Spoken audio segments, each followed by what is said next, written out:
17ನೇ ತಾರೀಕು ಕಮಲಾಪುರ ಕ್ಷೇತ್ರದಲ್ಲಿ ಡಾಕ್ಟರ್ ಬಾಬು ಜೋಜನ್ ಜಯಂತ್ಯೋತ್ಸವ ಅಂಗವಾಗಿ ನಮ್ಮ ಸಮಾಜದ ನಮ್ಮ ಬಿಜೆಪಿ ಪಕ್ಷದ ಮುಖ್ಯಮಂತ್ರಿಗಳಾದ ಗೋವಿಂದ ಕಾರಜೋಳ ಅವರು ಆ ಒಂದು ಬಂದಿರ್ತಾರೆ. ಬಂದಿರ್ತ ಸಮಯದಲ್ಲಿ ಒಳ ಮೀಸಲಾತಿಯಲ್ಲಿ ಆಗಿರುವಂತ ಲೋಪದೋಷಗಳನ್ನು ಅವರು ಒಂದು ಜನರಿಗೆ ಸಮಾಜಕ್ಕೆ ತೋರಿಸುವಂತ ಕೆಲಸವನ್ನು ಅವರು ಮಾಡಿರ್ತಾರೆ.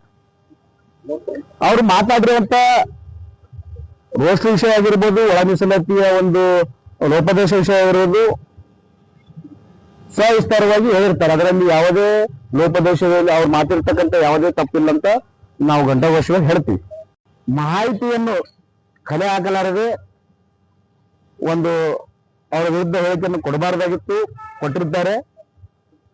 ಈ ರೋಸ್ಟರ್ ಪ್ರಕಾರ 1/9/15 1/9/15 ಈ ಒಳ ಮೀಸಲಾತಿ ನಮಗ ಬೇಕಾಗಿಲ್ಲ. ಬಾಬಾ ಸಾಹೇಬರು ಏನು ಆಶೆ ಇತ್ತು, ಅವ್ರ ಕನಸುಗಳಿದ್ದು ಸಮಾಜದಲ್ಲಿ ಶೋಷಿತರಿಗೆ, ಹಿಂದುಳಿದವರಿಗೆ ಶೈಕ್ಷಣಿಕವಾಗಿ, ಉದ್ಯೋಗದಲ್ಲಿ, ಆರ್ಥಿಕ, ರಾಜಕೀಯದವ್ರಿಗೆ ಯಾರು ಹಿಂದುಳಿದಾರೆ ಅವ್ರಿಗೆ ಒಳ ಮೀಸಲಾತಿ ಅಗತ್ಯವಿದೆ, ಅವ್ರಿಗೆ ಒಳ ಮೀಸಲಾತಿ ಕೊಡಬೇಕು, ಬೇಕಾದ್ರೆ ಅತ್ಯಗತ್ಯ ಅಂತ ಅವ್ರು ಕನಸು ಕಂಡಿರ್ತಾರೆ. ಆದರೆ ಒಂದು ಬಾಬಾ ಸಾಹೇಬ್ ಕನಸುಗಳನ್ನು ಪಟ್ಟಿರ್ತಕ್ಕಂಥ ಇವತ್ತು ನಮ್ಮ ಬಿಜೆಪಿಯ ಇವತ್ತು ಪ್ರಧಾನಮಂತ್ರಿಯಾದ ನರೇಂದ್ರ ಮೋದಿ ಅವರು ಎತ್ತಿಡಿದ್ದಾರೆ. ಅವ್ರಿಗೆ ಗೌರವ ಕೊಡ್ತಕ್ಕಂಥ ಕೆಲಸ ಮಾಡಿದ್ದಾರೆ. ರಾಜ್ಯ ಸರ್ಕಾರ, ಬೊಮ್ಮಾಯಿ ಸರ್ಕಾರನು ನಮಗ ಸಮಾಜಕ್ಕೆ ನ್ಯಾಯ ಕೊಡ್ತಕ್ಕಂಥ ಕೆಲಸ ಮಾಡಿದೆ. ಕಾಂಗ್ರೆಸ್ ಸರ್ಕಾರದಲ್ಲಿ ಒಂದು ಆಯೋಗವನ್ನು ರಚನೆ ಮಾಡುತ್ತೆ, ನಾಗಮೋಹನ್ ದಾಸ್ ವರದಿ.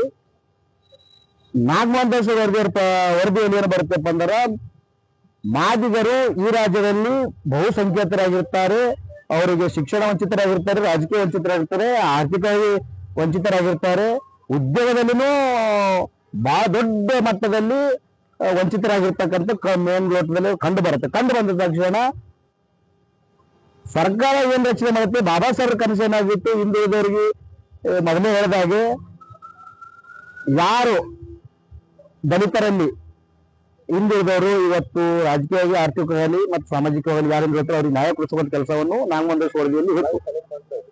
ಆದರೆ ಆ ಒಂದು ವರದಿಯನ್ನು ರಾಜ್ಯ ಸರ್ಕಾರ, ಸಿದ್ದರಾಮಯ್ಯ ಸರ್ಕಾರ ಅದಕ್ಕೆ ಒಂದಿಬ್ಬರು ಹೆಸರು ಹೇಳೋದಕ್ಕಿಂತ ಸಚಿವರನ್ನು ಮಾತು ಕೇಳಿಕೊಂಡು ನಮ್ಮ ಸಮಾಜಕ್ಕೆ ದೊಡ್ಡ ಮಟ್ಟದಲ್ಲಿ ಅನ್ಯಾಯವನ್ನು ಮಾಡಿ ಆ ಒಂದು ವರದಿಯನ್ನು ಮೌಲ್ಯಮಾಪನ ಮಾಡಿ ಅವ್ರದ್ದೇ ಆದಂತ ವರದಿ ತಯಾರು ಮಾಡಿ ಈ ಒಳ ಮೀಸಲಾತಿ 5.25 5.25 ಅಂತ ಮತ್ತೆ ನಮಗೆ ಮೂಗಿ ತುಪ್ಪರಿಸುವಂತ ಕೆಲಸ ಮಾಡಿ ಸಮಾಧಾನ ಮಾಡ್ತಕ್ಕಂಥ ಕೆಲಸ ಮಾಡಿದ್ರು. ನಾಗಮೋಹನ್ ದಾಸ್ ವರದಿಯಲ್ಲಿ ಏನಿತ್ತು, ಈ ಸಮಾಜ ಹಿಂದುಳಿದಿದೆ, ಈ ಒಂದು ಎಸ್ಸಿಯಲ್ಲಿ ಬರ್ತಕ್ಕಂಥ ಬಹುಸಂಖ್ಯಾತರಿದ್ದರೂ ಕೂಡ ಇವ್ರಿಗೆ ಯಾವುದೇ ರೀತಿಯಲ್ಲಿ ಲಾಭ ಆಗಿಲ್ಲ, ಒಳಿತಾಗಿಲ್ಲ. ಆಳರ ಮಟ್ಟಿಗೆ ಅವರಿಗೆ ನಮ್ಮ ಪ್ರವರ್ಗ ಏನಲ್ಲಿ ನಮ್ಮ ಜನಾಂಗದವರಿಗೆ ತಂದಿಟ್ಟು, ಈಗಲಾದರೂ ಇವರಿಗೆ ಒಂದು ಒಳ್ಳೆಯದಾಗಲಿ ಈ ಜನಾಂಗಕ್ಕೆ ಅಂತೇಳಿ ಒಂದು ಪ್ರವರ್ಗ ಏನ್ ಮಾಡಿರ್ತಾರೆ. ಆದರೆ ಆ ಒಂದು ಪ್ರವರ್ಗ ಮಾಡಿದ ಸಲಕ್ಕಾಗಿ ಇಡೀ ರಾಜ್ಯಾದ್ಯಂತ ಸರ್ಕಾರನೇ ಎಬ್ಬಿಸಿಕೊಡ್ತಕ್ಕಂಥ ಕೆಲಸ ಮಾಡಿದೆ. ಸರ್ಕಾರನೇ ಬೇರೆ ಒಂದು ಜನಾಂಗದವರಿಗೆ, ಬೇರೆ ಒಂದು ಜಾತಿಯವರಿಗೆ, ಅವರೇ ನಮ್ಮ ಜಾತಿಯಲ್ಲಿ ಬರ್ತಕ್ಕಂಥವರಿಗೆ ಎಬ್ಬಿಸಿ ಕೂಡ್ತಕ್ಕಂಥ ಜಾತಿಯಂತ ಪ್ರತಿಭಟನೆ ಮಾಡಕ್ ಅವರೇ ಹಚ್ತಾರ, ಅವರೇ ಹಚ್ಚಿ ಬೆಂಕಿ ಹಚ್ಚೋ ಕೆಲಸವನ್ನು ಮಾಡಿ, ನಾನು ಮಾಡಿದ್ರೆ ಸೀದಾಗಲ್ಲ, ನೀವು ಬರ್ರಿ ಹಚ್ಚಿ ಮತ್ತೆ ನಮ್ಗೆ ಅರ್ಧ ಮತ್ತೆ ಅನ್ಯಾಯ ಮಾಡ್ತಕ್ಕಂಥ ಕೆಲಸ ಯಾವ್ದಿದ್ರೆ ಅದು ನಮ್ಮ ಕಾಂಗ್ರೆಸ್ ಸರ್ಕಾರ, ಸಿದ್ದರಾಮಯ್ಯ ಸರ್ಕಾರ ಮುಂದೆ ಬರ್ತಕ್ಕಂಥ ದಿನಗಳಲ್ಲಿ ಈ ಒಂದು ರೋಸ್ಟ್ ಏನಿದೆ ಅದನ್ನ ಲೋಪದೋಷದಲ್ಲಿ ಸರಿ ಮಾಡಿ ನಮ್ಗೆ ನಾಗಮೋಹನ್ ದಾಸ್ ವರದಿ ಏನಿತ್ತು ಆ ವರದಿ ಪ್ರಕಾರನೇ ಒಳ ಮೀಸಲಾತಿ ಜಾರಿ ಆಗ್ಬೇಕಂತ ಈ ಒಂದು ನಮ್ಮ ಬಿಜೆಪಿ ಪಕ್ಷದ ಕನಸೇನಿದೆ. ಮಾನ್ಯ ಪ್ರಧಾನಮಂತ್ರಿ ನರೇಂದ್ರ ಮೋದಿ ಅವರ ಕನಸು ಜನಕ್ಕೆ ಅನ್ಯಾಯ ಅಂತೇಳಿ ಅವರು ಪಣ ಕೊಟ್ಟು ನಿಂತಿರ್ತಾರ. ಆ ನಮ್ಮ ಈ ಜನಕ್ಕೊಂದು ನ್ಯಾಯ ಸಿಗಲಿ ಅಂತ ಹೇಳಿದ್ರೆ ಹೇಳ್ಬೇಕಂತ ಮತ್ತೊಂದ್ಸಲ ಬಯಸ್ತೇನೆ.